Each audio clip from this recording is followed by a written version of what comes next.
হারাম যারা লালন করবে আল্লাহ রাব্বুল আলামিন বলছেন বান্দা আমি তোর কোনো ইবাদত কবুল করব না। এই যে লক্ষ লক্ষ মানুষ চোখের পানি ফেলে ফেলে কাঁদে তুরাগ নদীর তীরে, ওই হজের ময়দানে মুসলমান চোখের পানি ফেলে ফেলে কাঁদতেছে, এত দোয়াগুলো যায় কোথায়? এত দোয়াগুলো কোথায় যাচ্ছে? দোয়া কেন কবুল হয় না? দোয়া কবুল না হওয়ার অন্যতম কারণ হলো হারাম পন্থায় জীবন চালানো। হারামকে বর্জন করতে হবে।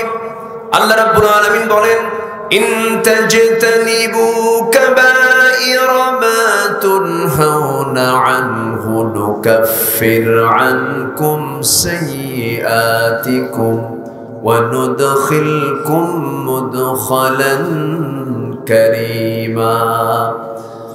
বান্দারে তুমি যদি তোমার জীবন থেকে বড় বড় কবিরা গুনাহগুলোকে যদি ছেড়ে দাও, তোমার জীবন অর্জিত ছোট ছোট গুনার দিকে আমার আল্লাহ তাকাবেন না, তোমাকে সব গুনাহগুলো মাফ করে সম্মানজনক জান্নাত আল্লাহ তোমারে দিয়ে দিবে।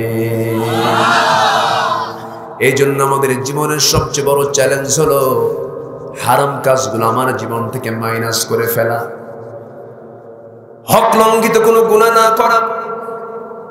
যেমন আল্লাহর কিছু হক আছে, পিতামাতার হক আছে, বান্দার হক আছে, আত্মীয়ের হক আছে, কোনো হক যেন নষ্ট না হয়। আল্লাহ রাব্বুল আলামিন সূরা নিসার মধ্যে বলছেন ওয়া'বুদুল্লাহা ওয়া লা তুশরিকু বিহি শাইআন ওয়া বিল ওয়ালিদাইনি ইহসানান ওয়া বিযিল কুরবা ওয়াল ইয়াতামা ওয়াল মাসাকিন। জোরে বলুন আল্লাহু আকবার। হে বান্দা তুমি আল্লাহর ইবাদত করো, আল্লাহর গোলামি করো, শিরকের কাজে যেও না। এটা হচ্ছে আল্লাহর হক। আল্লাহর হক হলো বান্দা কোনোদিন আল্লাহর সঙ্গে কি করবে না? শিরিক করবে না। কিন্তু আজকে সমাজে শিরিক আছে না নাই? আসতে বলবেন না, আছে না নাই? কোন মুসলমান কোন মাজারে গিয়ে সেজদা দিতে পারে? কোন মুসলমান কোন মানুষকে সেজদা দিতে পারে? আমার দেশে এগুলো আছে না নাই? প্রকাশ্যে দিবালোকে যাবেন গোলাপসার মাজারের সামনে দিয়ে, এইরকম দৃশ্য কি চোখে পড়ে? আসতে চোখে পড়ে না? চোখে পড়ে। সবার চোখের সামনে দিবালোকে মাজারের সামনে গিয়ে বান্দার সোজা সেজদা দিয়ে দিচ্ছে। এই মস্তক তো কারোর সামনে সঁপিয়ে দেওয়া যাবে না। এই মস্তক একমাত্র সঁপিয়ে দেব আমরা কার কাছে? আসতে বলবেন না, কার কাছে? আল্লাহর কাছে। যদি সেজদার যদি হুকুম থাকতো আমার নবীকে সাহাবীরা সেজদা দিতেন, এমন কোন হাদিস কি আমরা পাইছি নাকি? এমন কোন হাদিস আমরা পাই নাই। কোন কবরে যদি ফুল দেওয়া যদি জায়েজই হতো, এটা যদি তাওহীদের কাজ হতো, কবরকে যদি ফুল দিয়ে যদি শুভেচ্ছা জানানো জায়েজ হতো, কবরে ফুল দেওয়া যদি সম্বর্ধনা দেওয়া যদি জায়েজ হতো, কবরে ফুল দেওয়া যদি জায়েজ হতো, পুষ্পস্তবক অর্পণ যদি জায়েজ হতো, গোটা পৃথিবীর সমস্ত ফুলগুলো গিয়ে জমা হতো আমার নবীর কবরে। ঠিক কিনা? নিজের অবস্থানকে মজবুত করতে গিয়া নিজেকে শিরকের সাগরে হাবুডুবু খাওয়ায় দেব না, না, এই সমস্ত কাজগুলো করা যাবে না। আমার নবীজির একটা ছোট্ট ইতিহাস মনে পড়লো। নবীজির দেহ থেকে সবচেয়ে বেশি রক্ত ঝরেছে 2 দিন। একটা হলো উহুদের ময়দানের যুদ্ধের ময়দানে, আর একটা হলো তায়েফের ময়দানে। কয় ময়দানে বলেন? 2 ময়দানে। একটা হলো তায়েফের ময়দানে রাসূল যখন দাওয়াত দিতে গেছেন সেই দিন, আর একটা দিন হলো যেদিন নবীর মাথায় হেলমেট ছিল, নবীর দেহে যুদ্ধের পোশাক ছিল, হাতে তরবারি ছিল, লৌহ বর্ম ছিল, বর্ষা ছিল, ঘোড়ার পিঠে সেনাপতি মুহাম্মদ সাল্লাল্লাহু আলাইহি ওয়াসাল্লাম সেই দিন উহুদের ময়দানে বেশি রক্তাক্ত হয়েছিলেন। কাফেররা নবীর মুখ বরাবর পাথর মেরেছিল, নবীর মুখের সামনের 2টা দাঁত ভেঙে গিয়েছিল। ইসলাম তেমনি এমনি আসে নাই। উহুদের ময়দানে নবীজি যখন একাকী পড়ে গেলেন, কাফের মুশরিকরা রাসূলকে টার্গেট করেছে। দূর থেকে তারা পাথর হাতের মধ্যে নবীর মুখ বরাবর মেরে দিয়েছে। সামনের 2টা দাঁত সঙ্গে সঙ্গে ঝরে পড়ে গেছে। আরেকজন কাফের নবীজির কপাল বরাবর মেরে দিয়েছে। নবীজির মাথায় ছিল হেলমেট, হেলমেটের চিকন লোহা নবীর কপালের মধ্যে গেঁথে গেছে। আরেকজন কাফের মেরে দিয়েছে গাল বরাবর, শিরস্থানের চিকন লোহা নবীর গালের মধ্যে ঢুকে গেছে। একটা লোহার ফলক গালের মধ্যে ঢুকলো, আরেকটা লোহার ফলা কপালে ঢুকলো, আরেকটা আঘাত এসে মুখে লাগলো। সামনের দুটা দাঁত ভেঙ্গে মুখ থুবড়ে নবীজি পড়ে গেলেন, সেন্সলেস হয়ে পড়ে থাকলেন। নবীর পাশে কেউ নাই। কাফের মুশরিকরা বলছে কুতিলা মুহাম্মদ, মুহাম্মদ নিহত। আমার নবীজির পাশে কেউ নাই। তন্ন তন্ন করে সাইয়েদনা আলী রাসূলকে খুঁজে খুঁজে বের করলেন। একটা জায়গায় লক্ষ্য করে দেখেন নবীজি একটা গর্তের মধ্যে উহুদের ময়দানে মুখ থুবড়ে পড়ে আছে। সামনে দাঁড়ায়া অশ্রুপূর্ণ চক্ষু দিয়ে তাকিয়ে বলছেন, ইয়া রাসূলুল্লাহ, আপনি ওই মক্কার কুরাইশদের জন্য আপনি লানত করুন, আপনাকে তারা ক্ষত বিক্ষত করে দিল। নবীজির সঙ্গে সঙ্গে বলছে, নারী রে, আমি এমন বদ্ধ করব না, এমন লানত করব না, মুসার মতো আমি এমন বদ্ধ করব না, নূহের মতো এমন ধরনের দোয়া করব না। আমি এই দোয়াটা করতে চাই, ওরে আলী, যেই জমিনে বিষ্ণবীর দেহ থেকে রক্ত ঝরেছে, এই জমিনেই দেখতে পাবে আল্লাহর দ্বীন কায়েম হয়ে গেছে। আমার নবীজি আরেকটা দিন সবচেয়ে বেশি তার দেহ থেকে রক্ত ঝরেছে, সেই দিনটা হলো তায়েফের ময়দান। মক্কার মাটিতে দাওয়াতের কোনো সুযোগ ছিল না। আবু জাহেল নবীজির দাওয়াতি কাজকে বন্ধ করে দিয়েছে, দলীয় নিবন্ধন বাতিল করে দিয়েছে। সাহাবে কেরামকে ধরে নিয়ে রিমান্ডে তোলে, পিটায় পিটায় পিঠের চামড়া তুলে দেয়। আমার নবীজি দাওয়াতি কাজ করতে পারেন না, দাওয়াতি কাজ হলো তার নেশা। বুক ভরা আশা নিয়ে ভাবলেন তায়েফের ময়দানে কালিমার দাওয়াত দিতে যাব। সম্পূর্ণ একাকী রওনা করলেন। একাকী রওনা করে তায়েফের ময়দানে যখন পৌঁছে গেলেন, যখন তায়েফবাসীকে লক্ষ্য করে বলছেন কুলু লা ইলাহা ইল্লাল্লাহ, এই কালেমার দাওয়াত যখন দিতে লাগলেন, তায়েফবাসী রাসূলকে বুঝতে না পেরে উচ্ছৃঙ্খল যুবকদেরকে তার পিছনে লেলিয়ে দিল। চোকা চোকা পাথর নবীজির নরম দেহি যখন মারা শুরু করে দিল, ফিঙ্কি দিয়ে রক্ত শরীর থেকে ঝরা শুরু হয়ে গেছে। মাথা রক্তগুলো গড়ে গড়ে নবীর পা পর্যন্ত পৌঁছলো। জুতার সঙ্গে পার তলার জমাট বেঁধে গেল। নবীজি মুখ থুবড়ে জমিনে পড়ে গেলেন। নবীজি সেন্সলেস হয়ে পড়ে থাকলেন। জিবরিল আমিন এসে বলছেন, ইয়া রাসূলুল্লাহ, এই তায়েফের মানুষ আপনাকে এত কষ্ট দিল, এত জুলুম করলো, আপনি যা বলবেন তাই হয়ে যাবে। রাসূল বললেন, ভাই জিবরাইল, আমি এরকম কিছু বলবো না যেন তাদের কোনো ক্ষতি হয়। এরা বুঝে না, এরা না বুঝে আমাকে মেরেছে। তবে হ্যাঁ, এই তায়েফের মানুষ আমার জন্য যে অত্যাচারটা করেছে, এই তায়েফবাসীর জন্য আমি হেদায়েতের দোয়া করে গেলাম। জোরে বলি সুবহানাল্লাহ। আমার নবীজি সেই জায়গা থেকে তাড়াহুড়ো করে দাঁড়ালেন। সিরাত ইবনে হিশাম গ্রন্থে এসেছে, সেই জায়গা থেকে তিনি তাড়াহুড়ো করে দাঁড়ায়া এদিক সেদিক তাকায় দেখেন কেউ নাই। চক্ষু বন্ধ করে একটা দৌড় মারলেন। 3 দিন খান নাই, 3 রাত তিনি খান নাই, কোনো খাবার পান নাই। না খাওয়া রাসূল, না পান করা রাসূল, তৃষ্ণার্ত রাসূল, ক্ষুধার্ত রাসূল সামনে গিয়ে খুঁজতেছেন খাবার কোথাও আছে নাকি। সামনে একটা আঙ্গুর বাগান দেখলেন। আঙ্গুর বাগানের মধ্যে তিনি দৌড় মেরে গিয়ে সেখানে গিয়ে চিত হয়ে পড়ে গেলেন। আর শরীর চলে না। নবীজি চিত হয়ে পড়ে আছেন। ওই আঙ্গুর বাগানের একজন কেয়ারটেকার দূর থেকে লক্ষ্য করে দেখছে কে যেন বাগানের মধ্যে এসে চিত হয়ে পড়ে গেল। সামনাসামনি এসে দেখে এত সুন্দর চেহারার মানুষ, গোটা শরীর জুড়ে রক্ত রঞ্জিত হয়ে আছে। যুবক, তোমারও যাবে। ওই কেয়ারটেকারের ভিতরে সামান্য দয়া কাজ করলো। হাতে ওই আঙ্গুর বাগান থেকে কয়েকটা আঙ্গুর পেরে নিয়া হাতের মধ্যে চিপে চিপে মোটে 1 গ্লাস রস, আঙ্গুরের রস প্রস্তুত করে নিয়া ওই সেই কেয়ারটেকার আঙ্গুর বাগানের সেই কেয়ারটেকার তত্ত্বাবধায়ক সে 1 গ্লাস আঙ্গুরের রস নবীর সামনে নিয়ে বলছে, যুবক, তোমার প্রতি আমার একটা দয়া হলো, এই যে 1 গ্লাস আঙ্গুরের রস তোমাকে দিলাম, তাড়াতাড়ি পান করো, নচেত তুমি মরে যাবে, রক্ত শূন্যতায় তুমি ভুগবে। আমার নবীজির হাতে যখন দেওয়া হলো, নবীজি একটা মুচকি হাসি মারলেন, যেন আকাশের চাঁদ একটা হাসির ঝিলিক দিয়ে দিল। নবীজি মুচকি হাসি মেরে বিসমিল্লাহ বলে 3 ঢোকে পান করলেন। 3 ঢোকে পান করে নিয়ে মুচকি হাসি মেরে যুবকের দিকে তাকায় বলছেন, যুবক, তোমার নাম তো আদ্দাস, তোমার নাম তো আদ্দাস। সঙ্গে সঙ্গে আদ্দাস আশ্চর্য হয়ে মনে মনে চিন্তা করতেছে, কোনোদিন কথা হলো না, কোনোদিন দেখা হলো না, এই লোকটা আমাকে চিনলো কেমনে, আমার নামটা বললো কেমনে। এবার আদ্দাস বলতেছে, যুবক, আমার নাম জাদ্দাস, তোমাকে কে বললো? আমি তো তোমাকে কোনোদিন দেখি নাই, তুমি আমাকে কোনোদিন দেখো নাই। সঙ্গে সঙ্গে রাসূল বলছেন, আদ্দাস, তোমার গ্রামের বাড়ির নাম হলো নিনুয়া। আমার গ্রামের বাড়ির নাম নিনুয়া, তোমাকে কে বললো?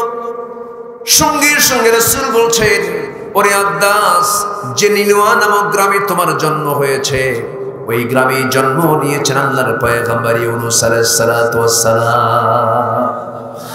সঙ্গে সঙ্গে আদ্দাস বলছে, আল্লাহর নবী ইউনূসের জন্ম আমার গ্রামের সংবাদ, এই তথ্য তোমাকে দিল কে? আমার নবীজি মুস্কি মুস্কি হাসি মেরে বলছে, আদ্দাস রে, একজন নবীর কাছে তো আরেকজন নবীর খবর থাকতেই পারে, একজন নবীর কাছে তো আরেকজন নবীর খবর থাকতেই পারে। এই কথা বলা মাত্রই আদ্দাস বলে ফেলতেছে, বুঝতে পেরেছি মক্কার মাটিতে আল্লাহর পয়গম্বর মুহাম্মদের আবির্ভাব হয়েছে। তোমার সুন্দর বাচন ভঙ্গি, তোমার সুন্দর চেহারাই প্রমাণ করে তুমি শেখের জামানের পয়গম্বর। এই কথা বলে আদ্দাস করলো কি? খ্রিস্টানি কায়দায় তার দুটো হাত নিয়ে নবীর পায়ের দিকে গিয়ে নবীকে সেজদা দিয়ে ধন্য করবে। আমার নবীজি তৎক্ষণাৎ তার দুটো হাত শক্ত করে, তার দুইটা হাতের দিকে শক্ত করে ধরে টান মেরে সোজা বানায়া বুকের সঙ্গে বুক লাগায়া বলছে, তুমিও বান্দা আমিও বান্দা, তুমিও গোলাম আমিও গোলাম। একজন গোলাম হয়ে আরেকজন গোলামকে কখনো সেজদা দিতে পারে? সেজদা দিতে পারে? সেজদা হবে একমাত্র কার জন্য? রুকু হবে একমাত্র কার জন্য? আল্লাহর জন্য। আজকে মাজারে মাজারে সেজদা আছে না নাই? আসতে বলবেন না, আছে না নাই? বাচ্চা হয় না, বাবার কাছে যায়, বলে, বাবা একটা বাচ্চা দিবা? ও কি বাচ্চা দেওয়ার মহাজন? বাচ্চা কে দিবেন? আসতে বলবেন না, বাচ্চা কে দিবেন? আল্লাহর কসম, আমি পীর বিরোধী কোনো লোক নই, ভুল বুঝবেন না। হক্কানি পীর যদি হয়, আমি তাকে অবশ্যই সম্মান করি, অবশ্যই আমি তাকে মর্যাদা দিই। কিন্তু খাজার নামে গাঁজা খাবা, তা আমরা হতে দেব না, ঠিক কিনা? খাজা দিল কর তাজা, ইসমে জালাল, গাজার কলকি খাওয়া হালাল। জোরে বলুন নাউজুবিল্লাহ, জোরে বলুন নাউজুবিল্লাহ। এমন ইবলিসের পাঠশালা আছে না নাই? আসতে বলবেন না, আছে না নাই? এমন ইবলিসের পাঠশালা কিন্তু আমার দেশে আছে। সম্মানিত বন্ধুগণ, এমনও মুরিদ আছে, পাগল কিছু আছে, বাবার আমি মুরিদ হইছি, আমার বাবার ঠ্যাং ধইরা জান্নাত পার হয়ে জাহান্নামে যাব, যা তুই জাহান্নামে, কেউ আমাকে বাঁচাবে না। আমাকে রক্ষা করবেন কে? আমাকে রক্ষা করবেন কে? আমাকে বাঁচাবেন কে? আমি পীরকে সম্মান করি, কিন্তু আমার দেশে কিছু ভণ্ডামি আছে না নাই? আছে না? অবশ্যই আছে, কিছু ভণ্ডামি আছে। আমি গত 6 কি 7 মাস আগে এয়ারপোর্ট ডোমেস্টিক সাইট থেকে আমি চিটাগাং মাহফিলে যাই। তো বোর্ডিং পাস নিয়ে ভিতরে গিয়ে বসবো, বসার তো জায়গা পাচ্ছি না। এখন আপনি দেশের যে কোনো জায়গায়, যে কোনো পরিবেশে যাবেন, সব জায়গায় পুরুষের আনাগোনা বেশি না মহিলার আনাগোনা বেশি? মহিলা। সব জায়গায় কম বেশি, মানে যদি আমরা দেখতে যাই, অধিকাংশ জায়গায় মহিলার আনাগোনায় বেশি আমরা দেখতে পাই। তাও কি গায়ে কাপড় চোপড় আছে? একটা বিয়ের অনুষ্ঠানে কাদেরকে বেশি দেখা যায়? মহিলাকে। কাপড় চোপড় আছে? যারা বোরকা পরে সারা বছর, বিয়ের দিন বোরকা পরে না কেন জানেন? বিয়ের অনুষ্ঠানে বোরকা পরলে গহনাগুলো কে দেখবে? পেটা পেটা গহনাগুলো পইরা দেখে, এই যে আমার আছে না নাই? সারা বছর বোরকা পরলেন, বিয়ের অনুষ্ঠানে বোরকা ছাড়লেন, লাভ কি? সারা বছর বোরকা পরলেন, ঈদের দিন বোরকা ছাড়লেন, লাভটা কি? বোরকা যদি পড়তে হয় পর্দার জন্য বোরকা পড়তে হবে, ঠিক কিনা? বোরকা পরা কি? পর্দা করা কি? যারা বোরকাকে টেন্ডের সঙ্গে তুলনা করে, তাবুর সাথে তুলনা করে, যারা বোরকা পড়াকে অপরাধ মনে করে, এমন লোক আমার দেশে কিন্তু আছে। আসতে বলবেন না, আছে না নাই? পর্দা করা এই হুকুম কি পৃথিবীর কোন হুজুরদের হুকুম? সূরা নূর পড়েন, সূরা নূর পড়লে তো বুঝতে পারবেন, সূরা হাসাব পড়লে বুঝতে পারবেন যে পর্দাটার গুরুত্ব কি।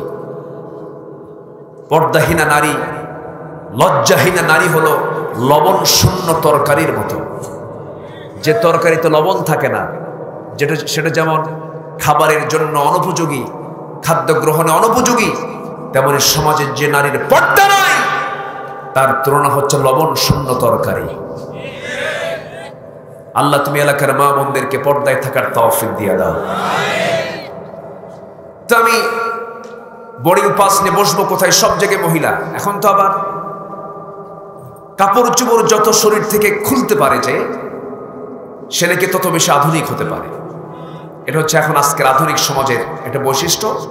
যার গায়ে যত কাপড় চোপড় কম সে তত আধুনিক। আচ্ছা, পশুর গায়ে কি কোনো কাপড় চোপড় থাকে? তাহলে সবচেয়ে আধুনিক ঘোষণা করা হোক বনের পশুগুলোকে, কি ঠিক আছে না?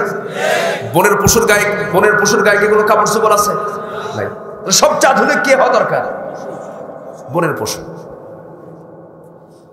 যে নায়িকা যত কাপড় চোপড় খুলতে পারে তাকে বলা হয় সাহসী অভিনেত্রী।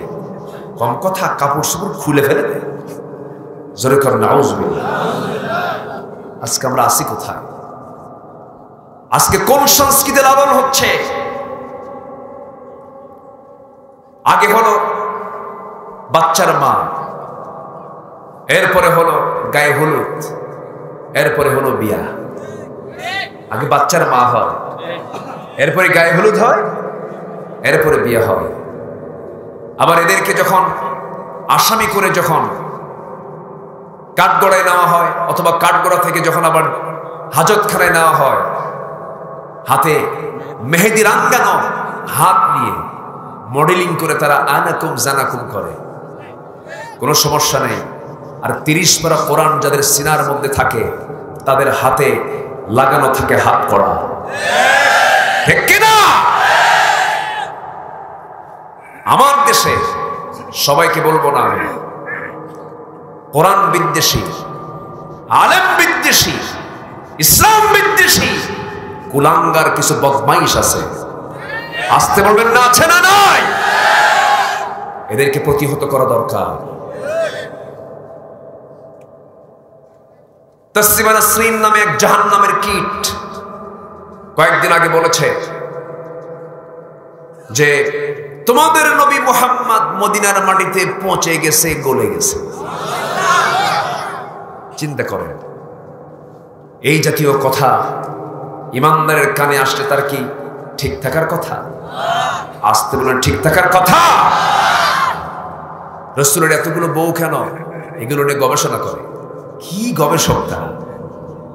আমার নবীজি বিয়ে করেছেন, তার জীবনের শুরুটা দিয়েছেন আমার নবীর চাইতে 15 বছরের বড় আম্মা জান খাদিজাকে বিয়ে করেছেন আমার নবীজি 25 বছরের টকবকে যুবক মুহাম্মদ সাল্লাল্লাহু আলাইহি ওয়াসাল্লাম।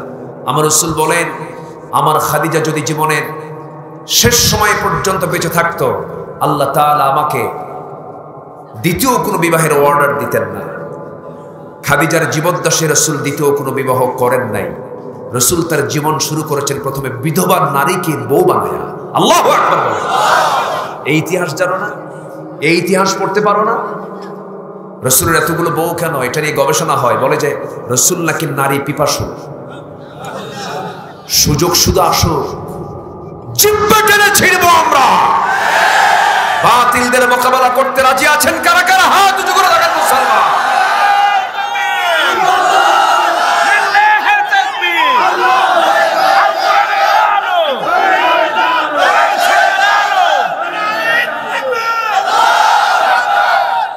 আল্লাহ তুমি কবুল করো, জোরে বলি আমিন, আরো জোরে আমিন। কষ্ট পাচ্ছেন? আলোচনা চালাই? কোনো অসুবিধা, কোনো চিন্তা, কোনো ঘুম?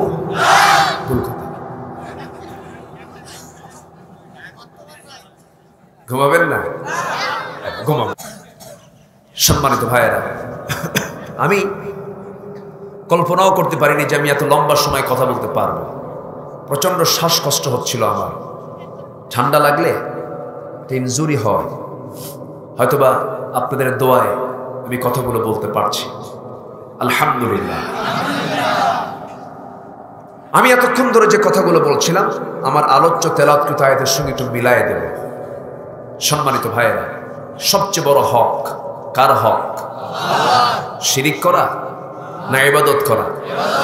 শিরিক করা না ইবাদত করা? ইবাদত করব কার? শয়তানের আনুগত্য করতে যাব? তাগুতের আনুগত্য করতে যাব? আমার ভাইয়েরা,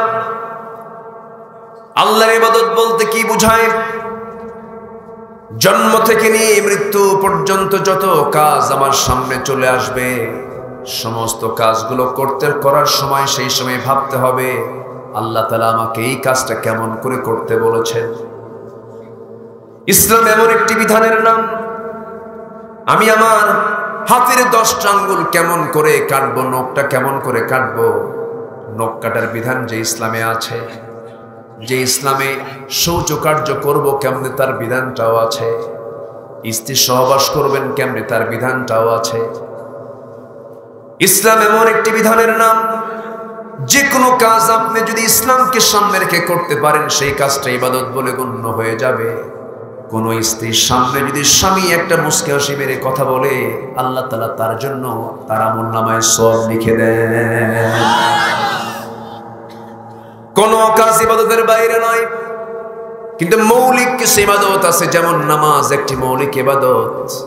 আল্লাহ রাব্বুল আলামিন বান্দার জন্য জাহান্নাম রেখে দিয়েছেন, বান্দাকে জাহান্নামে নিক্ষেপ করবেন। 1 নম্বর অপরাধ যে বান্দার মধ্যে থেকে যাবে, সে যদি নামাজকে নষ্ট করে ফেলে। কিন্তু আফসোসের বিষয়, প্রথমে একটা প্রশ্ন করেছিলাম, কোরআনটা কয়জন পড়তে পারেন? সবার তো হাত উঠবে না। এখন আরেকটা প্রশ্ন করব, এখানে যারা বসে আছেন, যদি বলা হয় আমার দেশে নামাজি বেশি না বেনামাজি বেশি? আসতে বলুন, নামাজি বেশি না বেনামাজি বেশি? বেনামাজি বেশি। মানুষ বেশি না চোর বেশি? নেতা বেশি না কর্মী বেশি? হ্যাঁ, নেতা বেশি। নেতাই তো বেশি, কর্মী কই? কেউ কি বলে আমি কর্মী? সবাই নেতা, সবাই নেতা। কিন্তু মসজিদে যাবেন, মসজিদে গেলে সবাইকে পাবেন মুসল্লি, ইমামকে পাবেন কয়জন? একজন ইমামকে পাবেন। দেখবেন এই জন্য ইমাম একজন থাকার কারণে বাকি সব মুসল্লি হওয়ার কারণে মসজিদে কোনো গন্ডগোল নাই। কোন মুসল্লি যত বড় ক্ষমতাধর হোক না কেন, ইমাম যদি রুকুতে থাকে, কোন মুসল্লি যদি সেজদায় যায়, নামাজ তো হয়ে যাবে? নামাজ কখনই হবে না, কারণ নামাজ নেতৃত্ব শিখায় দিচ্ছে। ইমামের আগে কোনো কাজ করা যাবে না, ইমামের চাইতে বড় আওয়াজে কোনো কথা বলা যাবে না। দেখবেন মসজিদে চেইন অফ কমান্ড সব হুবহু মেনে চলে সবাই, কোনো গন্ডগোল সেখানে নাই। কিন্তু মসজিদে সেই জন্য গন্ডগোল নাই। কিন্তু সমাজে যদি এরকমটা, যদি নেতা যদি কম হতো, কর্মী যদি সবাই থাকতো, তাহলে সমস্যা হতো না। এখন তো কোনো কর্মী নেই, সব নেতা। আর সব নেতা হয়ে সবাই মঞ্চে ওঠে, মঞ্চ ভাঙ্গে শেষ। আমার ভাইয়েরা, এই জন্য মসজিদ থেকে নেতৃত্ব আনতে হবে। কিসের থেকে? মসজিদ থেকে নেতৃত্ব আনতে হবে। মসজিদে যদি নেতৃত্ব তৈরি হয়ে যেত, সে জায়গায় কোনো গন্ডগোল হতো না। কিন্তু দুঃখজনক হলো সত্য, এখন দখল হতে হতে মসজিদ কমিটি পর্যন্ত দখল হয়ে গেছে। মসজিদ কমিটির সভাপতি বিশিষ্ট সুদখোর, সেক্রেটারি বিশিষ্ট মদখোর, ক্যাশিয়ার বিশিষ্ট জেনাকার। আমি কি ভুল বলছি? আমি কি ভুল বলছি? সভাপতি মদ খায়, সেক্রেটারি সুদ খায়। খতিব খুতবা দেবে কেমনে? খুতবা দেওয়া তো দারুণ জটিল ব্যাপার। হঠাৎ করে কোন এক জুমার খুতবায় খতিব সাহেব এমন একটা আয়াত বলছে, লা তাকুলুর রিবা দাআফা মুদাআফা। ইমানদারেরা, তোমরা চক্রাকারে সুদের কারবার করো না, এই কথা বলতেই চোখটা চলে গেছে সেক্রেটারি চোখের দিকে, আই কন্ট্যাক্ট হয়ে গেছে। নামাজ শেষে, খুতবা শেষে সেক্রেটারি চেয়ারটা কালো বানায় খতিবের কাছে এসে বলে, হুজুর খুতবা হতেই পারে, আপনি সুদের ব্যাপারে ওয়াজ করতেই পারেন, খুতবা দিলেন, কিন্তু আপনি আমার দিকে তাকালেন কেন? কি কথা কি বুঝতেছেন আপনারা? সম্মানিত ভাইয়েরা, আগে ছিল মসজিদ কাঁচা, ইমান ছিল পাকা, আর এখন মসজিদগুলো হয়ে গেছে পাকা, ইমানগুলো হয়ে গেছে কাঁচা। ইমান হয়ে গেছে কাঁচা। মসজিদ কমিটির দায়িত্ব পালন করবে কারা? কোরআনে মনে হয় বক্তব্য বাদ করছে, আছে না?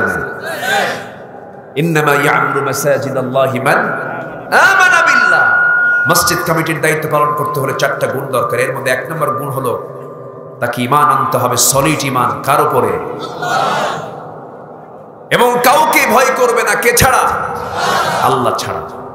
অতএব আমার আপনার দায়িত্ব হলো, মসজিদ আল্লাহর ঘর, মসজিদের দায়িত্ব তারাই পালন করবে যারা সমাজের সবচাইতে বড় আল্লাহওয়ালা ব্যক্তি।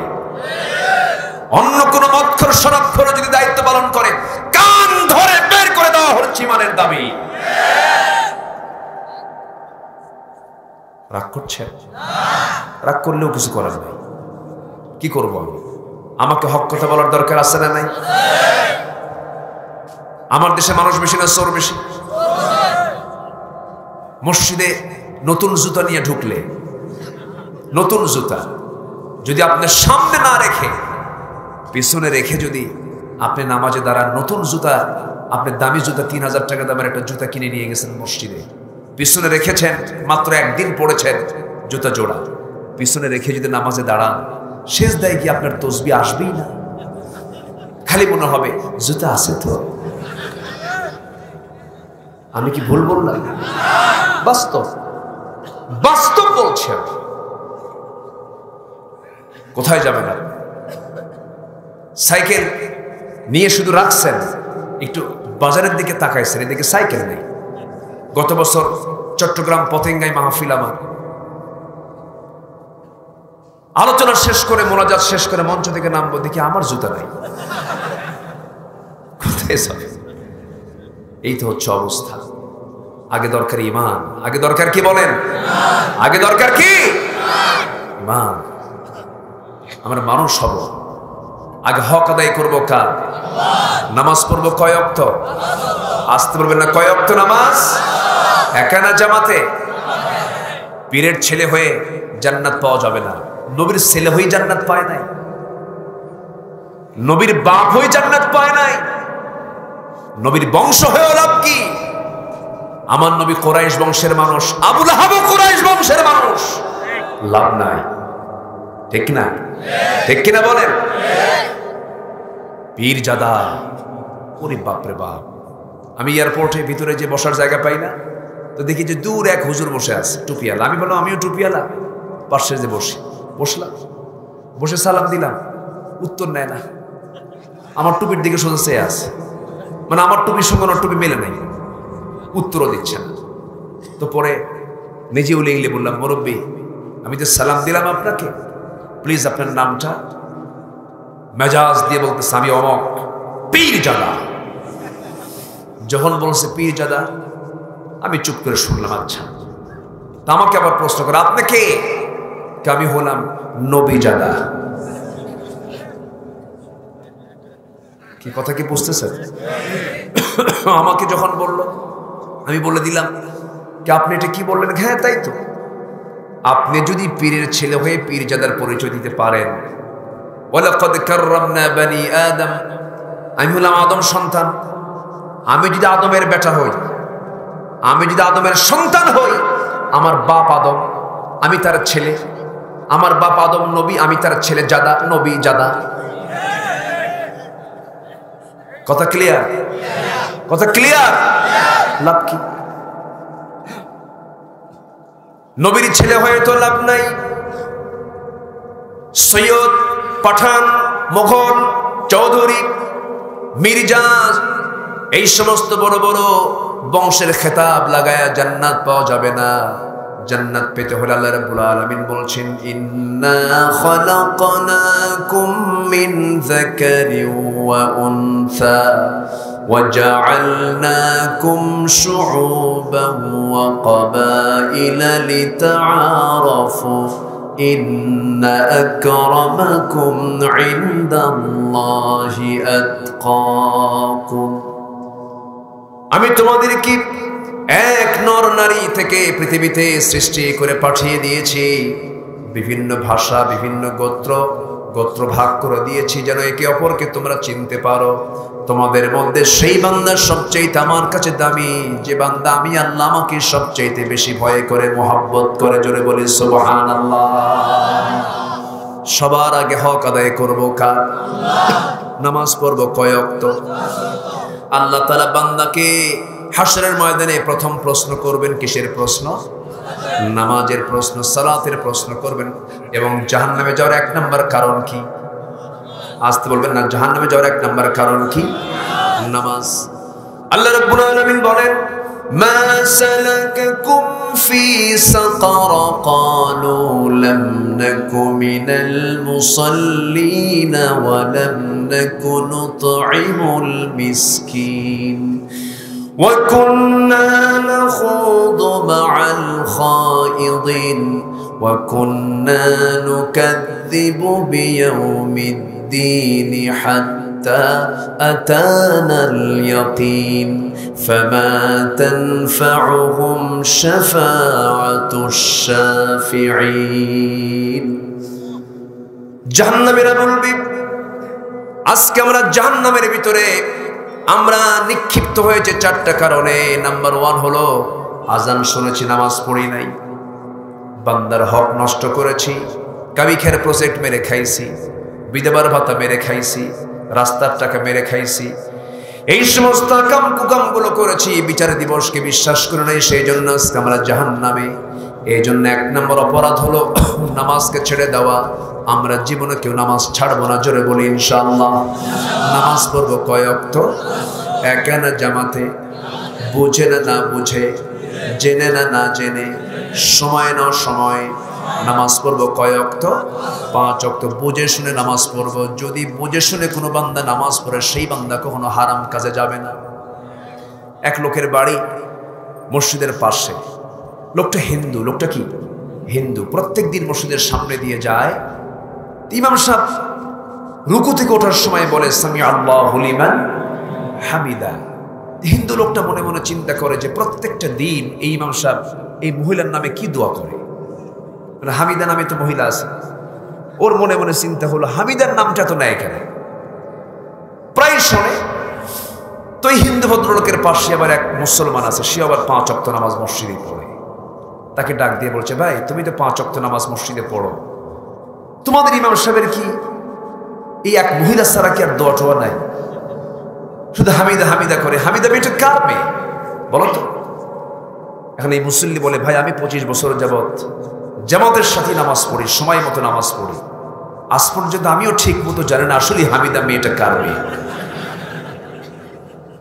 কি কথা কি বুঝতেছেন আপনারা? আমার দেশের মুসল্লির দশা হচ্ছে। তাহলে ওই হিন্দুর চেতনা আর এই মুসলমানের চেতনার মধ্যে কোনো তফাৎ আছে? আসতে বলবেন না আছে? নামাজের মধ্যে বলতেছে, আহাল্লাল্লাহুল বাই'a ওয়া হাররামার রিবা। আল্লাহ ব্যবসাকে হালাল করেছেন, সুদকে করেছেন হারাম। ওইদিকে সুদ খেয়ে বসে থাকে, বোঝে না তো। ইয়্যাকা না'বুদু ওয়া ইয়্যাকা নাস্তাঈন। কেবলমাত্র তোমারই দাসত্ব করি, তোমার আইন মানি, তোমার কাছেই চাই।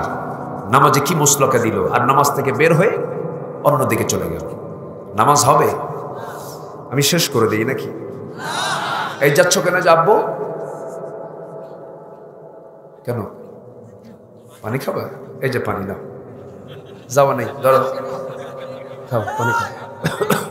কোনো যাওয়া টাওয়া নাই, নাও পানি নাও, বসো। খুব সাহসী ছেলে, আলহামদুলিল্লাহ, বসো। কষ্ট পাচ্ছেন নাকি আপনারা? আমার নবীজি যুবকদেরকে খুব পছন্দ করতেন। খুতবা দিচ্ছেন রাসূল। এক ইয়াং সাহাবী মিকদাদ রাদিয়াল্লাহু তাআলা, তাই না, পাশে দাঁড়ায় আছেন, বসার জায়গা পাচ্ছেন না। আমার নবীজি লক্ষ্য করে দেখছেন যে উপচে পড়া ভিড়, মিকদাদ বসার জায়গা পাচ্ছে না। বললেন, যুবক বসার জায়গা পাচ্ছ না? না। নবীজি তার নিজের গায়ের চাদরটা তার হাতের দিকে নিক্ষেপ করলেন, বললেন, আমার চাদরটা বিছায়া আমার চাদরে তুমি বসো। জোরে বলি সুবহানাল্লাহ। শিশুদেরকে দেখলে রাসূল পাগল হয়ে যেতেন। শিশুদেরকে রাসূল এত পছন্দ করতেন, বাচ্চা দেখলেই চুমোতে ভরায় দিতেন। নানা কাকে বলে, এই দৃষ্টান্তের মূর্ত প্রতীক ছিলেন মুহাম্মদ সাল্লাল্লাহু আলাইহি ওয়াসাল্লাম। কিছু কিছু নানা আছে, দাদা আছে, নাতি দেখলি চোখ এরকম বড় বানায়, এত রাগ, টোকা মারলি বারুদের মতো জ্বলে। কিছু বুড়া চাচা আছে না নাই? আছে। নাতিরাও মনে মনে দোয়া করে, বুড়া মরবি কোন দিন, কুলখানি খাবো। মিশু খাওয়া উচিত। রাসূল সবার সঙ্গে মিশে যেতেন, সুন্দর করে ফ্রি হয়ে কথা বলতেন।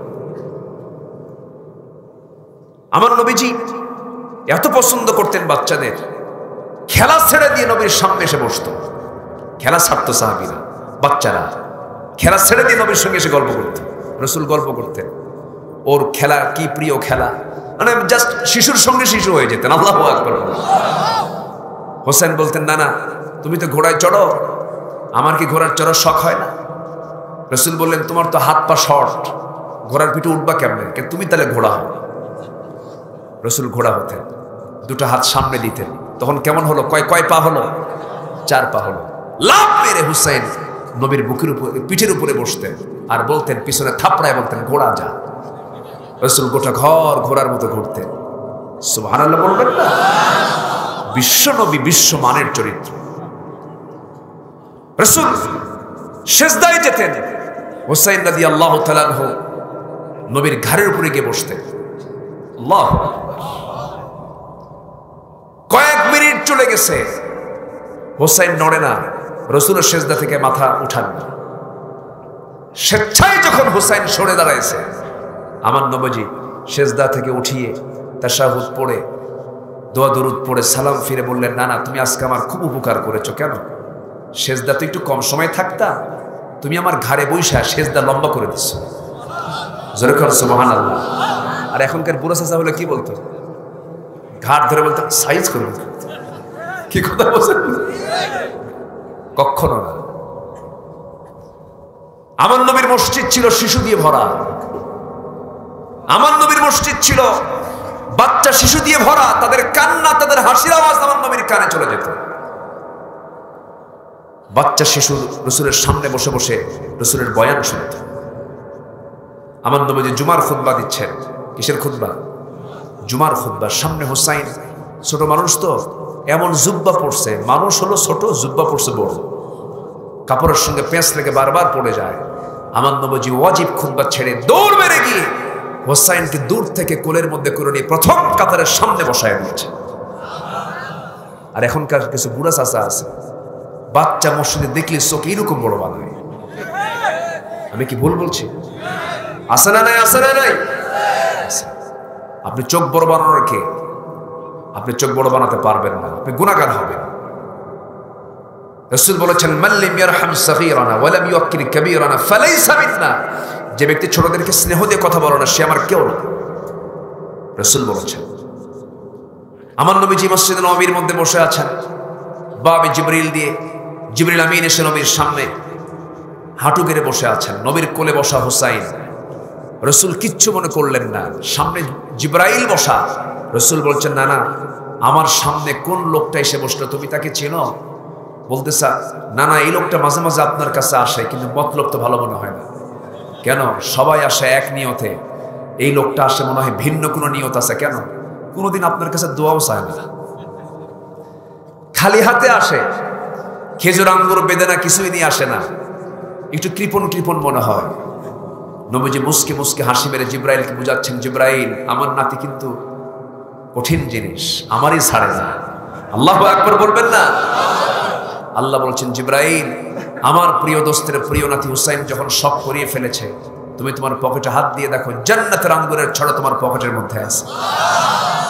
আঙ্গুরের ছড়াটা আস্তে করে উঠায় রাখলেন, নবীর সামনে ঝুলায় রেখেছেন। রাসূল বললেন, না না, কে বলেছে? তোমার কৃপণ সাহাবী, দেখো তোমার জন্য কত সুন্দর টসটসা আঙ্গুর হাজির করেছে। না না, এতক্ষণ ভাবছিলাম সাধারণ কৃপণ, এখন দিকে মারাত্মক কৃপণ। কেন? পকেটে আঙ্গুর থুই আঙ্গুর বের করে। আল্লাহু আকবার বলবেন না? বিশ্বনবী কত ফ্রি হয়ে কথা বলতেন সবার সাথে। স্ত্রীদের সাথে যেতেন, কথা বলতেন ফ্রি। 4 স্ত্রী নবীর সামনে এসে বলে, হুজুর আমাদের 4 বইয়ের মধ্যে গন্ডগোল লাগছে। কি? আপনি আমাদের 4 জনের মধ্যে আপনি সত্যি করে বলেন তো, আপনি কাকে বেশি ভালোবাসেন?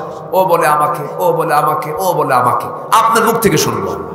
রাসূল বললেন, এই উত্তর আজকে দিলে বিপদ আছে, কালকে দেবো। যাও, হিসাব করে দিতে হবে, যাও। 4 জনকে পাঠায়া দিলেন। সন্ধ্যার পর অন্ধকার যখন হয়ে গেল, দেখা যায় না, চেনা যায় না, অন্ধকার। সেই সময় 8টা খেজুর হাতের মধ্যে নিলেন। কয়টা? 8টা খেজুর। 8টা খেজুর হাতের মধ্যে নিয়ে আমার নবীজি 2টা করে খেজুর প্যাকেট করে প্রথমে আম্মা জান আয়েশার ঘরে ঢুকে বলছেন, আয়েশা আমি তোমাকে দারুণ ভালোবাসি, 2টে খেজুর আমি তোমাকে লুকোচুরি করে দিয়ে গেলাম। এই যে 2টে খেজুর আমি তোমাকে দিয়ে গেলাম, এই তথ্য যেন অন্য কোন স্ত্রীর কানে না যায়। সেম একই কথা দ্বিতীয় স্ত্রীর ঘরে গিয়েও বললেন, তৃতীয় স্ত্রীর ঘরে গিয়েও বললেন। 2টা করে খেজুর দিয়ে বিদায় নিলেন। পরের দিন সকালবেলা বুক ভরা আশা নিয়ে 4 বউ চলে গেছে নবীর সামনে। রাসূল তো আমার কথাই বলবেন আজকে, কথা বলছেন। 4 স্ত্রীর সামনে বসা। রাসূলকে যখন বলা হলো, হুজুর আপনি আজকে জানাতে চেয়েছেন আপনি কাকে সবচেয়ে বেশি ভালোবাসেন। রাসূল বলেন, শোনো, আমি তাকেই সবচেয়ে বেশি ভালোবাসি যাকে গত রাত্রে 2টে খেজুর লুকায় দিয়ে আসছি। জোরে বলি সুবহানাল্লাহ। ইন্নাল্লাহা ইয়া'মুরুকুম আন তু'আদ্দুল আমানাতি ইলা আহলিহা। তিনি আমানত, আদালত পরিবারে কায়েম করেছেন, সমাজে কায়েম করেছেন, রাষ্ট্রে কায়েম করেছেন। আম্মা জান আয়েশা মাঝে মাঝে বলতেন, আমি নবীর স্ত্রী, কিন্তু আমার কাছে মাঝে মাঝে মনে হতো আমার চাইতে হুসাইনকে রাসূল বেশি সময় দিতেন। হুসাইন রাদিয়াল্লাহু তাআলা আনহু খুব মেধাবী মানুষ ছিলেন, ছোট্ট থেকেই মেধাবী ছিলেন। নবীর সঙ্গে দেখা করার জন্য একদিন মসজিদ নবীর সামনে দাঁড়ায় আছেন, দরজায় এক সাহাবী দাঁড়ায় আছে। সাহাবীকে ডাক দিয়ে বলছেন, সাহাবী চাচা, নবীর সঙ্গে দেখা করব, নানার সঙ্গে দেখা করব। সাহাবী বলছে, তুমি যদি নবীর সামনে এখন যাও, সমস্ত বয়ান ছেড়ে দিয়ে তোমার সঙ্গে গল্প শুরু হয়ে যাবে। রাসূল তুমি এখন যেতে পারবা না। হুসাইন বলছো, আমার চাচা, তোমরা যে নবীর কথা বসে বসে শোনো, সে নবীর চাইতে আমি হুসাইনকে আমার দাম কম নাকি? আমারে যেতে দিবা না কেন? আমি যাবো না, যেতে পারবা না। তোমরা যে নবীর কথা বসে বসে শোনো, তারা চাইতে আমি হুসাইন বড়। রাস্তা ছাড়ো। রাস্তা ক্লিয়ার করে নিলেন। নবীর সামনে গিয়ে দাঁড়ায় আছেন, কিন্তু মুখে কোনো হাসি নাই। গম্ভীর চেহারা নিয়ে, গম্ভীর মুখ নিয়ে দাঁড়ায় আছেন। নবীর চেহারার সঙ্গে হুসাইনের চেহারার মিল ছিল। সুবহানাল্লাহ। নাতি তো নাতি না, একটু চেহারার মিল ছিল। নবীজি বলছেন, না না হুসাইন, তোমার চেহারাটা গম্ভীর গম্ভীর মনে হচ্ছে, তোমার মনটাকে খারাপ করে দিল। বলো না না, তোমার কোনো কথা আছে নাকি? না না, আজকে তোমার সঙ্গে বেশি সময় দেব না, তবে তোমাকে আজকে 3টা প্রশ্ন করব, জবাবটা দিবা। আর একটা কথা শোনো, না না, আমি তোমার চাইতে কিন্তু বড়। রাসূল বলছেন, তুমি আমার চাইতে কেমনে বড়? তোমার দাড়ি নাই, মোছ নাই, তোমার বয়স আমার চাইতে কম, আমি তোমার নানা, তুমি আমার নাতি, তুমি আমার চাইতে কেমনে বড় হও? এবার হুসাইন বলছে, না না, কেমনে বড় বুঝায় দেব। কি কি প্রশ্ন তুমি করবে বলো না না। এবার বলছেন, না না, প্রশ্ন করব, শর্ত হলো সব সাহাবীকে সামনে ডাকো। সব সাহাবীকে সামনে ডাকা হলো। সব সাহাবীকে সামনে ডেকে নিয়ে আসার পরে এবার বলছেন, না না, একটা প্রশ্ন করি, কি? তুমি বলো তো, আমি যখন তোমার সঙ্গে গল্প করি আমার বসার প্রিয় জায়গা কোনটা? রাসূল 2টা হাত দিয়ে বলছেন, বাবা আমার নাতিরা, তুই আমার বুকের উপরে বসাকে বেশি প্রিয় মনে করিস, আমার বুকটা তোর প্রিয় জায়গা বসার। এবার তিনি বলছেন, না না, তুমি একটু শুয়ে পড়ো তো। রাসূলকে শোয়া দিলেন।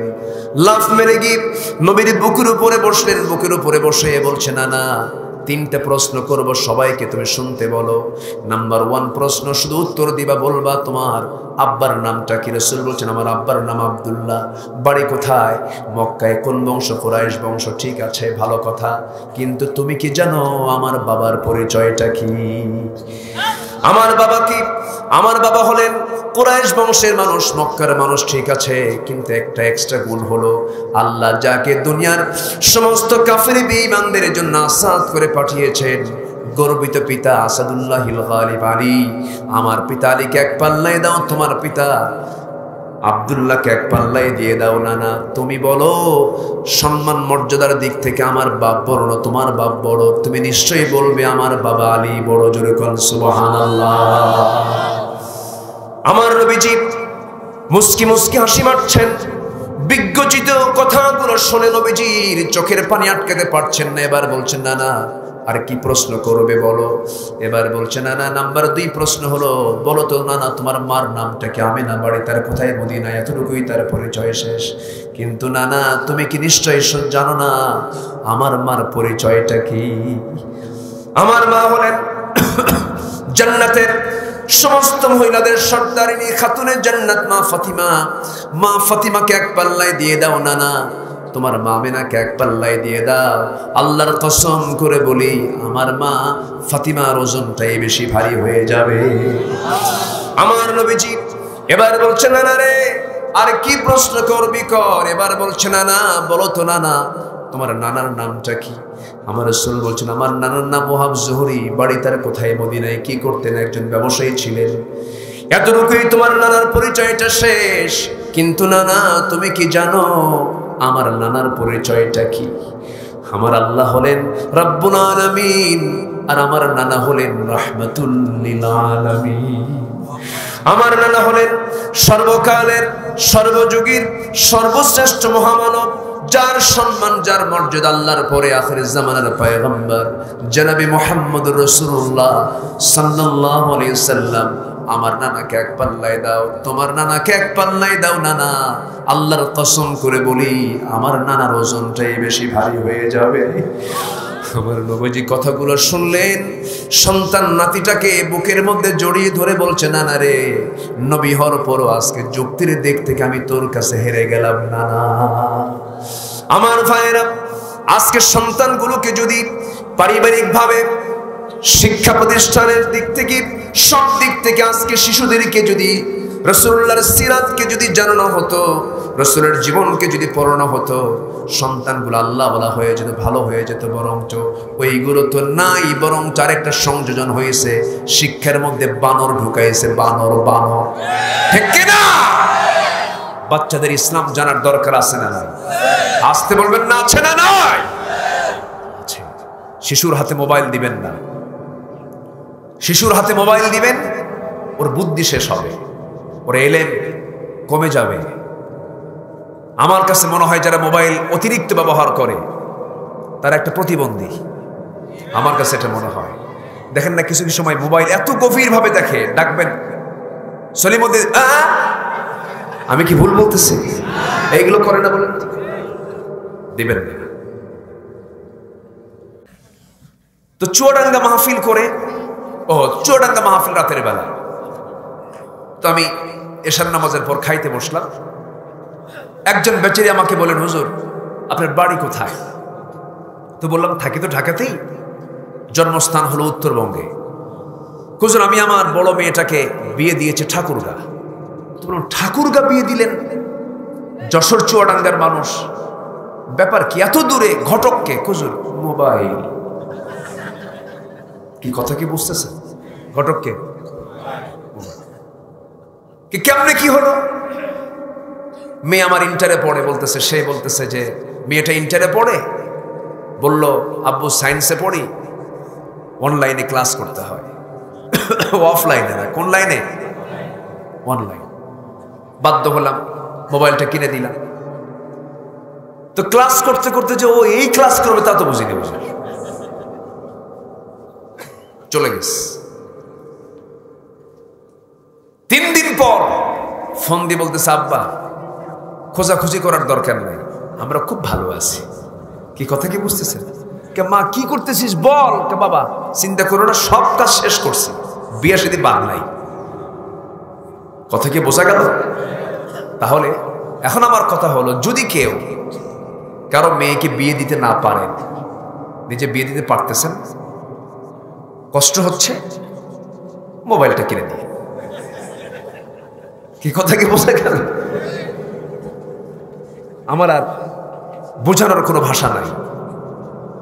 যুবক, মোবাইল দিয়ে তুমি কারো ইনবক্সে ঢুকবা, ভাবতে হবে তুমি কারো বেডরুমে ঢুকে গেছো। অপরাধ এটা। এটা কি অপরাধ? চরম গুনাহ। ওয়ালা তাকরাবুজ জিনা, জিনার নিকটেও যেও না। কার কথা? আসতে বলবেন না। কার কথা? আল্লাহর কথা। যুবকদের জন্য আমি 3টা আমল শিখিয়ে দিয়ে যাব আজকে। 3টা আমল যদি করতে পারো যুবকরা, তোমার জীবনের যে রিজেক্ট ছিল তার রিজেক্টটা তোমার ডাবল হয়ে যাবে। শুনবা যুবকরা, শুনবা? আচ্ছা, একদিন প্রশ্ন করছে, সেদিন এই তো আমার কয়েকদিন আগে টেবিলে প্রশ্ন আসছে, হুজুর যদি নামাজ 5 ওয়াক্ত পড়ি, পাশাপাশি যদি প্রেমও করি, হুজুর গুনাহ হবে? প্রশ্ন করছে। আচ্ছা, বিয়ে ছাড়া কি প্রেম হয়? আসতে কয়, বিয়ে ছাড়া কি প্রেম হয়? বিয়ের আগে প্রেম হয় না নোংরামি হয়? নোংরামি। একদিন ফোন দিছে একজন, হুজুর একটা কথা বলি, আমি আপনার খুব অশুনি হুজুর। একটা প্রশ্ন। কি প্রশ্ন? 2 বছর যাবত একটা মেয়ের সাথে আমার রিলেশন, দীর্ঘ 2টা বছর। আমিও তাকে ভালোবাসি, সেও আমাকে ভালোবাসে, কিন্তু হঠাৎ করে কয়েকদিন আগে হুজুর মেয়েটা আমাকে ফাঁকি দিয়ে চলে গেছে। ওর কি গুনাহ হবে না? কি কথা কি বুঝতেছে? বললাম, বদমাইশ, তুই আমার সামনে আয় প্রশ্ন কর। এই হচ্ছে আজকের সমাজের হাল চিত্র। এগুলো করা যাবে না। তোমার চরিত্র হতে হবে সাইয়্যিদানা ইউসুফ আলাইহিস সালামের মতো।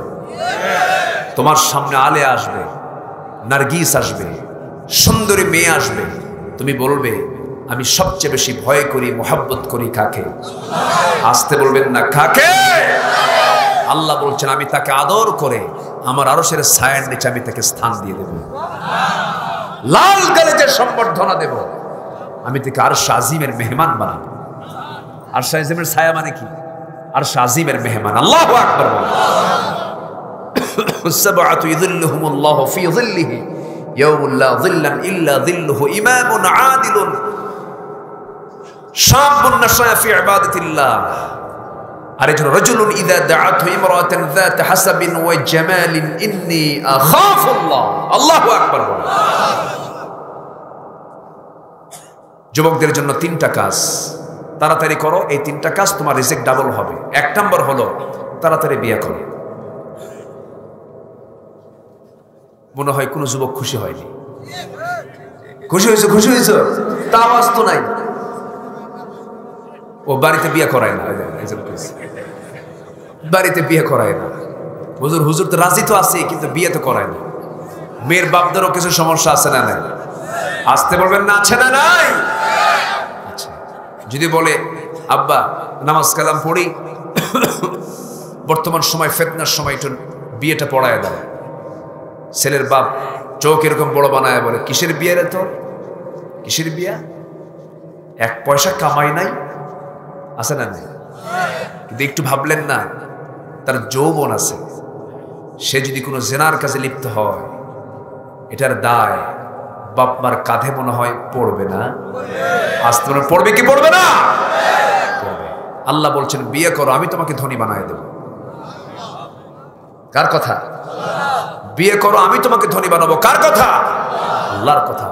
এই দেশে যারা মিলিয়নার বিলিয়নার, যারা টাকা পয়সার মালিক হয়েছে, বিয়ের আগে না বিয়ের পরে? বলেন, বিয়ের আগে না বিয়ের পরে? বিয়ের পরে। রাসূলও যতটুকু টাকা পয়সার মালিক হয়েছেন, বিয়ের আগে না বিয়ের পরে? বিয়ের পরে। বিয়ের পরে বরকত কমে না বাড়ে? যখন বলা হয় বিয়ে করো হুজুর, বউকে খাওয়াবো কি? বউ তো হাতি। বউ হাতি না, বউকে কি খাওয়াবো? দেখেন কি চিন্তা, মনে হয় হাতটা হাতি, খাওয়াবে কি? না। কে বরকত দিবেন? আসতে বলবেন না। কে বরকত দিবেন? আল্লাহ বরকত দিবেন। নবীজি তার মেয়ে ফাতিমাকে বিয়ে দিবেন, জামাই খুঁজতেছেন। খেজুর বাগানের মালিকরা এসে বলে হুজুর, আমার সঙ্গে কি আপনার মেয়েকে দেওয়া যাবে না? নট অ্যালাউ, যাও। সব ধনী ধনী সাহাবী সব বোল্ড আউট।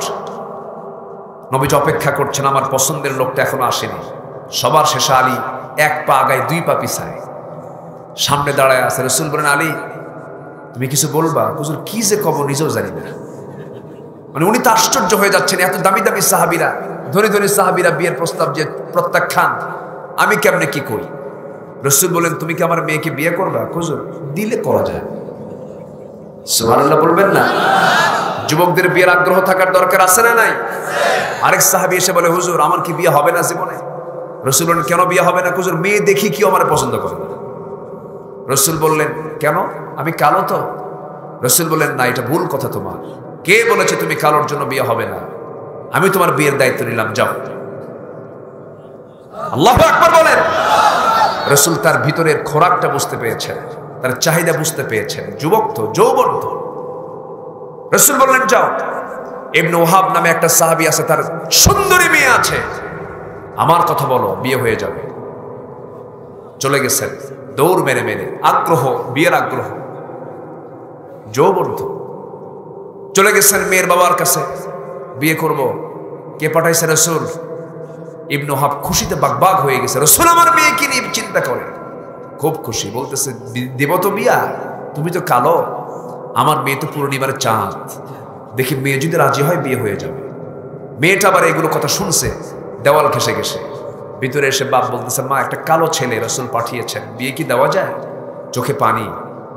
কে মা, তোমার চোখের পানি মানে তুমি রাজি নাও, বিয়ে হবে না। মেয়ে বলছে, আব্বা বুঝতে ভুল করো কেন, এই জীবনে আমার বিয়ে তার সঙ্গে হবে যাকে রাসূল নিজে পাঠিয়েছেন। কিছু মহিলা আছে, স্বামীটা যদি একটু কালো হয় খুব অহংকার দেখায়, ধমক দেয়, মাঝে মাঝে গন্ডগোল করে বলে, এই আছে না নাই? ধমক দেয়, ধমক দিয়ে বলে, তোমার সঙ্গে আমার 10 বছরের সংসার চলছে, তুমি দেখতে কালো মানুষ, দেখো না আমার চেহারা, দেখো না তোমার চেহারাটা আয়নায় দেখো তো, তোমার সঙ্গে যে আমার সংসার হচ্ছে এ তোমার 14 গোষ্ঠীর কপাল। দেখছেন কি খোটাটা মানলো? আছে না নাই?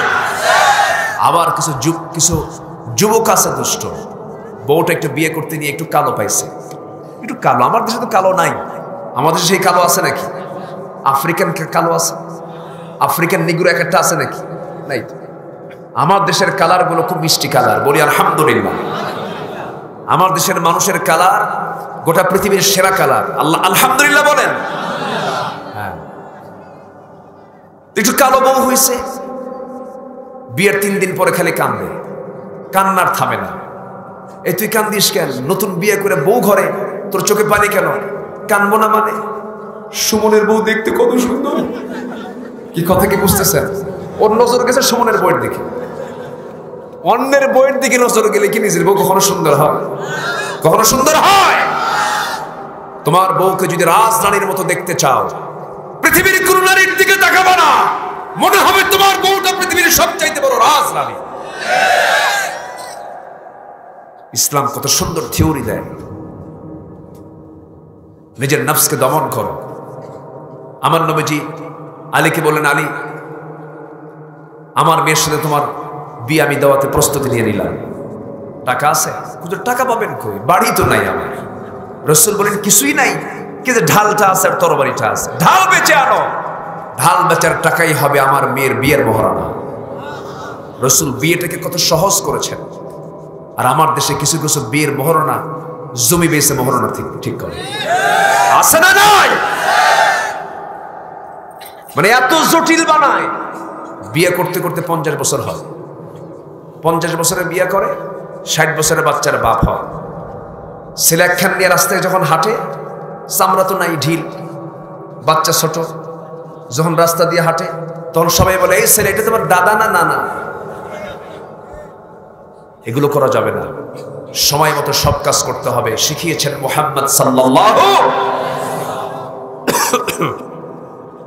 ওয়াজ তো বহু আছে এখনো পড়ে, কম তো কি করি, কি করব? আলোচনা চলো, হুজুর মরুক, হুজুরও বাঁচুক, বলি আলহামদুলিল্লাহ।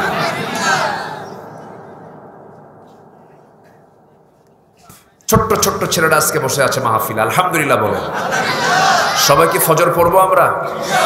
ফজর পড়বেন কারা কারা একটু হাত তুলে দেখান তো, জোরে বলি ইয়া আল্লাহ আমাদেরকে 5 ওয়াক্ত সালাত আদায় করার তৌফিক তুমি আল্লাহ দিয়া দাও। জোরে বলি আমিন, আরো জোরে আমিন। হাত নামান। নামাজ পড়তে হলে কোরআন লাগে কি লাগে না? সামনে রমজানের 30 দিন, শাবানের 25 থেকে 26 দিন, প্রায় 2 মাস আছে। কোরআন যারা পড়তে পারি না, আমরা 100% নিয়ত করে রমজানকে টার্গেট করে কোরআনের মাসে আমরা কোরআন পড়া শিখব। জোরে বলি ইনশাআল্লাহ। আল্লাহ কবুল করুন, আল্লাহ কবুল করুন। জাহান্নামে যাওয়ার 1 নম্বর কারণ কি বলেন? এবং জাহান্নামের সবচেয়ে বেশি শাস্তি হবে কাদের? যারা নামাজকে নষ্ট করবে। ফাখালাফা মিন বা'দিহিম খালফুন আদাউস সালাতা ওয়াত্তাবাউশ শাহাওয়াতি ফাসাউফা ইয়ালকাউনা গায়্যা। আল্লাহ তাআলা বলছেন 2টা কারণে শুধু জাহান্নাম নয়, জাহান্নামের গর্তের মধ্যে ঢোকাবো যারা নামাজকে নষ্ট করবে, নফসের দাসত্ব করবে। নামাজও নষ্ট করব না, নফসের দাসত্ব করব না, আমরা মেনে চলবো কার বিধান। এই আশাবাদ কামনা করি। আমি আমার কথা আর বাড়াবো না, যে যেখানে আছে সেখানে বসে থাকি। আমরা চাইবো কার কাছে? আসতে বলবেন না, চাইবো আমরা কার কাছে? সবাই বসেন, মেহেরবানি করে বসুন না। সবাই দোয়া করব একটু নামাজের মতো করে তাশাহুদের সূরতে আমরা বসে যাই। আমরা এখন কাঙ্ক্ষিত দোয়ার দিকে আমরা চলে যাচ্ছি। আমার সুপার মহোদয় কোথায়? আপনি আছেন? এত সুন্দর উনি প্রেজেন্টেটর, এত সুন্দর তিনি উপস্থাপক। তার উপস্থাপনা দেখে মনে হলো ওয়াজ আজকে আমি না করে উনি ওয়াজ করবেন। খুব সুন্দর কথা বলেন না উনি? অনেক সুন্দর। উস্তাজুল আসাতিজা, হাজার হাজার আলেমের তিনি উস্তাজ। এই জায়গায় 18 বছর শিক্ষকতা মানে কি? এখান থেকে বহু আলেম ওলামা বের হয়েছে। আমরা তার জন্য দোয়া করি, আল্লাহ তুমি তাকে যোগ্যতার সাথে, সততার সাথে, নিষ্ঠার সাথে নাগরিক তৈরির এই প্রোডাকশনে আল্লাহ তুমি তাকে কবুল করে নাও। জোরে বলি আল্লাহুম্মা আমিন। আমার প্রিয় ভাই অত্যন্ত জাহিদুল ইসলাম নাটোরি ভাই, নাটোরের কাঁচাগোল্লা খাবেন কিন্তু ওনার কাছ থেকে। আচ্ছা, নাটোরের কাঁচাগোল্লা খাওয়ায় না? সেরেছে বাপু, খুব মিশুক। আলহামদুলিল্লাহ, আপনারা মসজিদটা অনেক সুন্দর। এই মসজিদে তিনি খুতবার দায়িত্ব তিনি পালন করছেন। আল্লাহ তুমি তাকেও কবুল করে নাও। আজকে অনেকগুলো ছাত্রকে আজকে দস্তারবন্দি দেওয়া হলো। আজকে এই হাফেজ ছাত্রদের জীবনের একটা শ্রেষ্ঠ দিন তারা পালন, মানে শ্রেষ্ঠ দিন তারা অতিবাহিত করেছে। 30 পারা সিনায় কোরআন থাকা মানে ওই সিনা কখনো জাহান্নামে যাবে না। বলি আলহামদুলিল্লাহ। আল্লাহ সবাইকে কোরআন মুখস্থ করার তৌফিক দেন না, তাই না? সবাইকে দেন? সবাইকে দেন না। কারণ লা তুহাররিক বিহি লিসানাকা লিতাআজালা বিহি। হে রাসূল, আপনি জিহ্বা ওই তাড়াহুড়ো করে নড়ায়েন না। আমি আল্লাহ নিজে আপনার সিনার মধ্যে কোরআন জমা করে দেব। সানুকরিউকা ফালা তানসা। হে রাসূল, আমি আপনাকে পড়িয়ে দেব, আপনি ভুলবেন না। রাসূল নামাজের মধ্যে আয়াত বাদ দিয়ে চলে গেছেন। আয়াত নাজিল হলো পরে। হে রাসূল, আপনার আয়াত বাদ পড়েছে, আপনি চিন্তা করবেন না, এখন থেকে ফালা তানসা, আপনি আর কখনো ভুলবেন না। হাফেজরা ভুলে যায় না, লোকমা খায় না। সুন্দর করে যে তারাবির নামাজ পড়ায়, এটা আল্লাহ তাদের সিনার মধ্যে জমা করে দেন বলে হয়। আলহামদুলিল্লাহ বলেন। হাফেজরা হলো আল্লাহর খাস বান্দা। হাফেজরা আল্লাহর কি বান্দা? খাস বান্দা।